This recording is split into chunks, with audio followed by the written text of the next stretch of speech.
Tällä videolla suunnitellaan tämmönen sähköpyörän laturin teline. Eli mä oon tähän mallintanut tämmösen yksinkertaisen laturin, eli toi musta osa tos. Ja sitten meillä olisi tällainen teline, mikä voitaisiin tehdä 3D-tulostamalla. Ja sitten tähän on lisätty noi pultit tai ruuvit, millä se olisi kiinnitetty esim. Seinään tää teline. Noiden laturi on aika simppeli mallinta, eli se mitä siinä on, niin ensin pitäisi mitata ne laturin mitat. Eli tähän mä oon mitannut nyt 80 mm leveä ja 120 mm olisi korkea. Ja sitten extrude toi 14. Ja sitten vaan pyöristänyt noin reunat. Niin toi olisi se laturin perusmuoto. Ja sitten sen pohjalta ollaan mallinnettu tää teline. Ja nyt voidaan aloittaa tästä pelkästä laturipohjasta ja katsoa miten toi telineen mallintaminen onnistuisi. Mä itse lähtisin mallintamaan sitä täältä, että otetaan tästä pohjasta, klikataan toi tasainen kohta tuolta ja sitten valitaan tää, painoin R-kirjainta, niin se voisi piirtää sitten neliöä tuohon aluksi. Nyt on kuitenkin vielä P-kirjain ja tehdään nämä projektiopisteet tästä pohjasta. Eli valitaan kaikki nämä face-komponentit, mitkä tänne näkyy. Nyt me ollaan saatu noin pisteet, eli tämä kulmapiste tarkoittaa tota reunaa ja toi on toi. Eli me saatiin kaikki nämä pisteet tältä. Voidaan katsoa vielä täältä, niin me nähdään ne pisteet osuu kohtiin noihin. Ja nyt voidaan tehdä tällä R-kirjain painavalla. Voidaan tehdä toi 4. Ja nyt kun me vedään hiiri tänne kulman lähelle, niin se valitsee ton. Sitten piirretään tonne se. Ja nyt voidaan painaa O-kirjainta, mikä on tää offset-työkalu. Tai vaihtoehtoisesti voidaan klikata tosta. Sitten klikataan tää reuna, mikä piirrettiin, eli se 4. Ja voidaan laittaa vähän tätä niinku toleranssia tähän välille, eli kun me tehdään kotelo, niin jätää tänne pieni tämmönen rako, koska se ei muuten tuu sopii, jos me yritetään tehdä tismalleen samankokoinen osa. Ja mä laitan tähän 1 millimetrin niinku toleranssia tälle osalle. Ja sitten O-kirjaimeen tehdään vielä toinen 4 tähän. Ja laitetaan tähän -4, niin sitten meillä on 3 mm se seinän paksuus. Ja nyt voidaan painaa E-kirjainta, valita tää profiili, mikä tehtiin, ja extrude tänne. Ja tehdään tästä, tää totta kai riippuu laturin koosta, mutta mä teen tähän nyt vaikka 90 mm. Ja sitten OK. Ja sitten voidaan piilottaa täältä vaikka tuo vanha sketsi. Valitaan tää pohjakohta ja taas R, tai sitten voisi mennä täältä Great Sketch, mutta mä tykkään käyttää noita pikanäppäimiä. Eli nyt ollaan tässä ja sitten P:llä projektoidaan taas tämä kohta ja sitten projektoidaan vielä tämä, mistä meillä on johto tullut, eli tämä keskipiste. Ja nyt koska meillä on esimerkiksi täällä tämä töpseli päässä, niin meidän pitäisi tehdä tuon keskelle sen kokoinen alue, missä töpseli menee, niin voidaan painaa I. Tämä me oltaisiin tietysti mitattu tämä töpselin koko ja mitata tämä väli, eli tää näyttää 25 mm. Sitten voidaan katsoa vielä painaa I uudestaan, eli se on tämä measure tool ja katsoa, eli toi olisi 8. Niin tehdään nyt silleen, että tehdään tostakin pikkasen isompi, eli R-kirjaimella ja sitten tämä keskipiste, eli se alkaa piirtää sitä tosta keskikohdasta. Ja tehdään tosta kun piirretään, niin laitetaan leveydeksi vaikka 30 ja korkeudeksi 10, niin se töpseli pitäisi mahtua. Tai voidaan laittaa vaikka 12 korkeudeksi. Eli jätetään tommonen tila sille töpselille. Ja sitten E, valitaan noin meidän profiilit, mitkä ollaan tehty. Ja sitten nuolta vedetään. Jos laitetaan tää pohja nyt vaikka 5 mm, niin se pitäisi olla riittävän vahva. Ja nyt mä piilotin ton laturin tuolla nyt hetkeksi. Ja sitten OK. Ja me nähdään tää operation on tää join työkalu, eli se liittää tämän uuden bodin, minkä me ollaan piirtämässä niin tähän vanhaan. Ja nyt meillä on tää perusrakenne tälle telineelle. Me totta kai tarvitaan vielä se, miten me kiintää se seinä. Eli jos me halutaan tehdä tosi simppeli, niin tässä voisi olla vaikka kaksipuolinen teippi.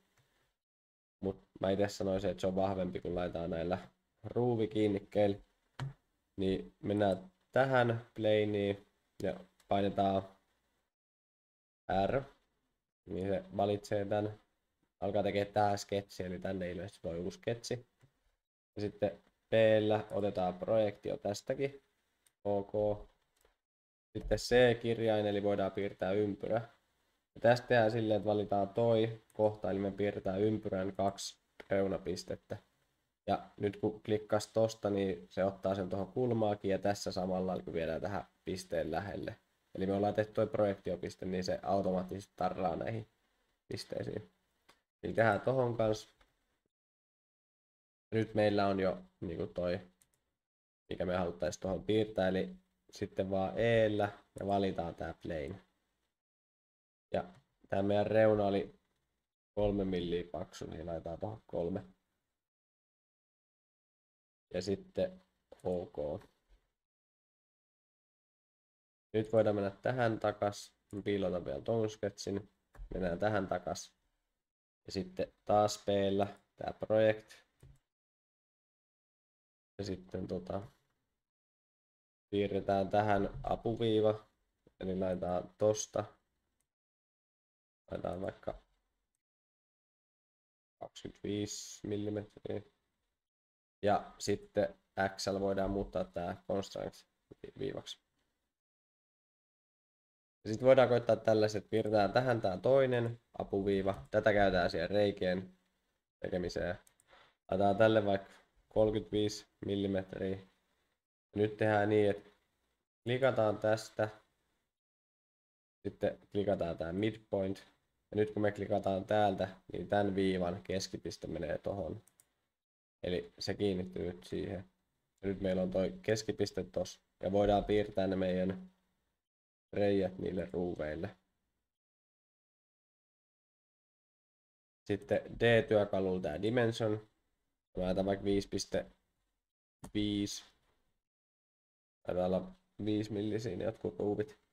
Ja sitten tää, eli tää equal työkalu, eli se tekee näistä kahdesta samankokoiset tuolla työkalulla. Ja sitten E, niin voidaan extrude. Ja piilotaan tää vielä.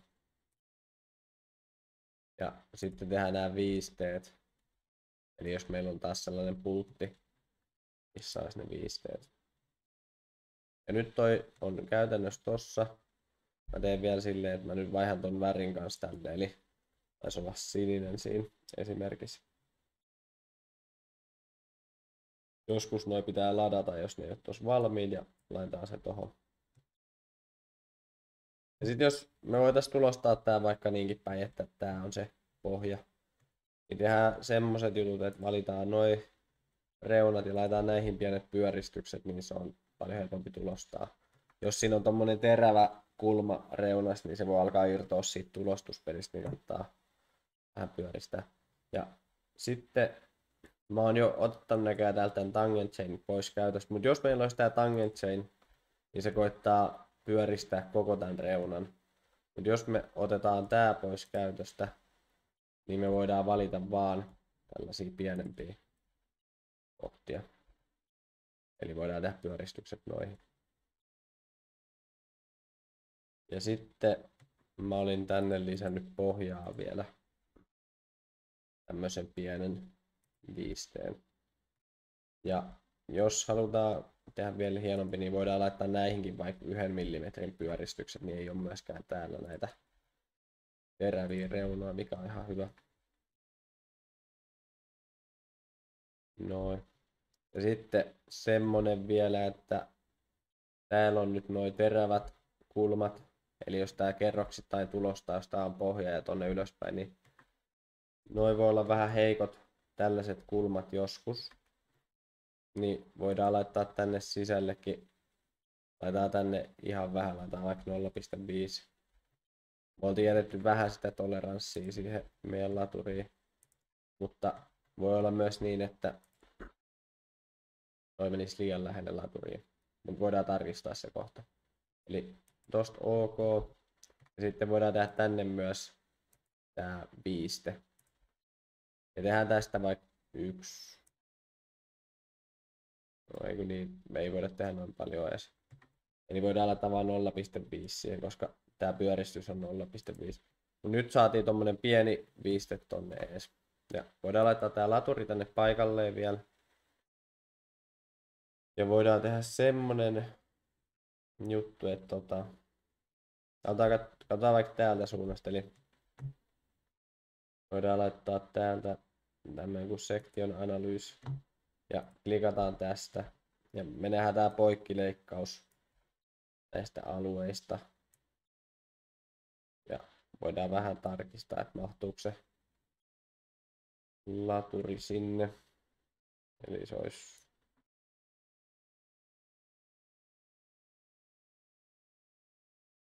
tää on vähän hidas ehkä tarkistaa näin, mutta kyllä se laturi mahtuu ihan hyvin sinne, kun noin meillähän oli nämä pyöristyksetkin näissä reunoissa, niin ei se näköjään mene edes lähelle.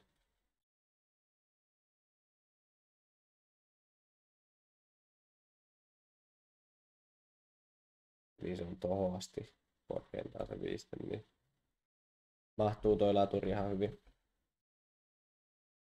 Mut tolleen olisi nyt toi. Ja mä tallennan tän vielä. Ja sit voidaan katsoa vielä, että miten nuo ruuvit meni noihin. Eli kun meillä on toi ruuvikomponentti ja nyt ollaan tässä komponentissa, niin me voidaan vaan tuoda tällainen ruuvikomponentti tänne. Siirretään sitä vähän, että se on tuossa näkyvissä. Ja sitten tuodaan toinen tämmönen ruuvi tähän. Eli taas periaatteessa, jos haluaa tehdä jotain isompia kokonaisuuksia, niin tälleen näitä voi liittää sitten, että kannattaa tehdä erillisiin komponenttein nuo osat. Ja nyt voidaan painaa J, eli se on tällainen kuin joint-työkalu täältä. Ja sitten valitaan tästä toi kohta, eli se ottaa ruuviston pisteen. Ja sitten me halutaan laittaa se ruuvin toi piste tähän samaan pisteeseen tämän kanssa, niin näitä täytyy välillä katsoa, että jos me otetaan tähän, ja jos me nyt klikattaisiin, niin se ruuvi menee, nyt meidän pitää flippaa se. Mutta se on mennyt liian ylös. Eli otetaan X vielä tosta, ja sitten tuodaan se tähän kohtaan. Ja taas pitää flippaa, kun se laittoi sen väärinpäin. Mutta tohon se ruuvi sitten menisi. Tehdään toi sama vielä toiselle ruuville. Tai toinen tapa, jos haluaa koittaa, niin voi myös tehdä näinkin, että ottaa tämän yläpuolen tästä ruuvista ja vie sen mitoituksen mukaan, eli silloin se on laittanut ne pisteet. Ja sitten tätä voi toki säätää tätä ruuvia tässä, jos sen jostain syystä haluaisi laittaa eri kohtaa tai jos se menee vähän huti. Painetaan OK. Ja nyt meillä olisi toi laturi vielä tossa, niin eli tällainen teline sitten laturille, minkä voisi tehdä 3D-tulostamalla ja kiinnittää esimerkiksi seinää tai johonkin muuhun systeemiin.